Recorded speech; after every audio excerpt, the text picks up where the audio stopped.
The self-belief doesn't need to be like that you've suddenly got all of the experience and that you suddenly know the route and the steps that you're going to take. It just needs to be that I believe in myself and my ability to go and find those answers and get around people that have them already. So I think especially for new people, when they don't know what's around the corner because they haven't experienced it before, do you think that is another cause of self-doubt for people? Yeah, definitely. I think lack of experience is one. And just on your point of the evolutionary way that our minds have developed as humans, I think it hasn't caught up with technology. Nowadays, we can mitigate the risks. We can put things in place that ensure that we aren't, in that same position that our ancestors were, whereby a rustling in the bushes, we don't have to assume all the time that it's a lion. Now, in the past, those that assumed that it wasn't a lion, those people got eaten, right? Because they assumed the best. So there is an element of this pessimism that keeps us safe.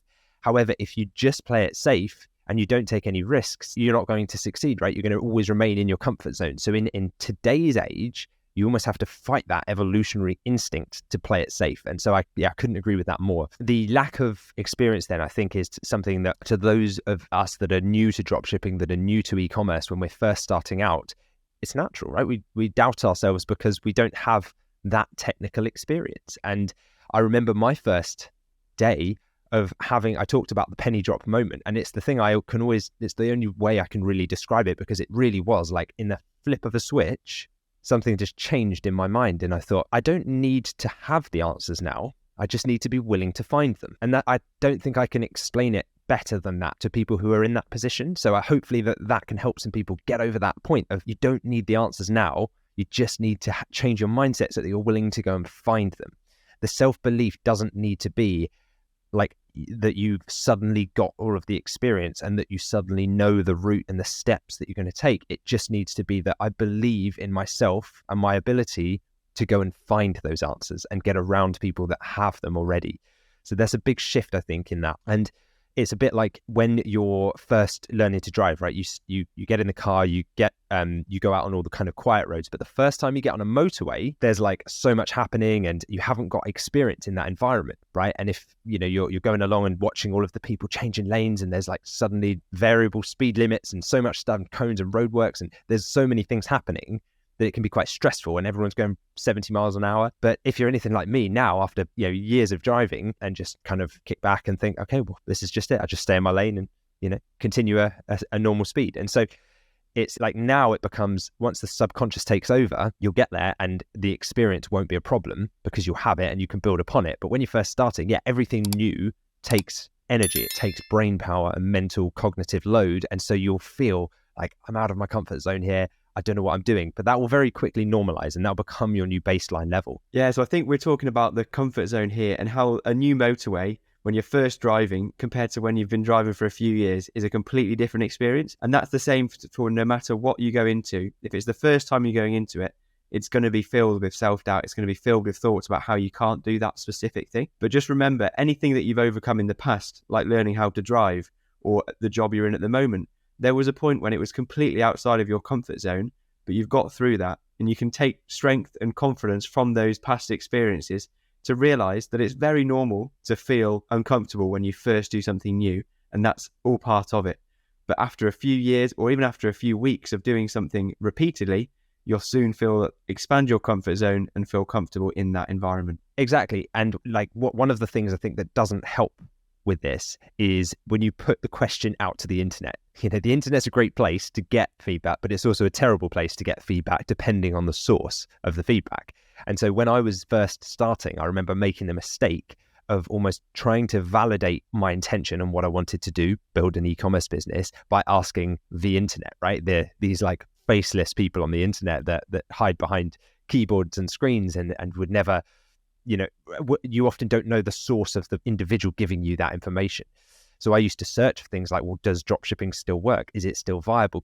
Are people making money with it? And you search on these forums or Facebook groups, and I would see things like, no, it's dead, it's broken. Good luck if you want to try it now. That was good in, 2017 or something, but wouldn't work today. All the good products are taken, way too saturated, way too competitive, all of this stuff, right? If you believed that, Well, firstly, you have to think, well, who's saying that? Are they successful business owners who run e-commerce stores? Or are the people who are doing that likely too busy running their stores or just, hanging out in successful circles of people thinking positively?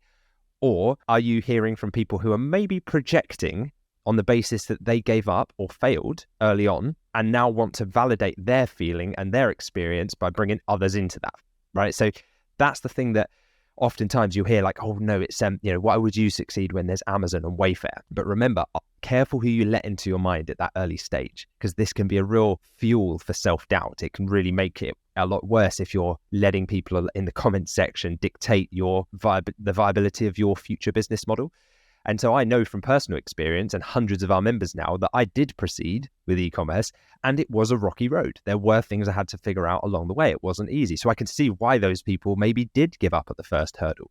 But when you get past that and you get to the point of making consistent sales and income, and then you quit your job and then it's full time, and then you create another store and you grow this empire, I look back now and think, well, those doubters and haters, I see the comments sometimes on videos, and you just think, oh well, they're still there. Those people are still there, and they'll always be there, because they're stuck in this like perpetual cycle of projecting hate and doubt and trying to validate their own self-doubt by bringing others into their world so that they feel better about being where they're at. So be very careful who you take advice from.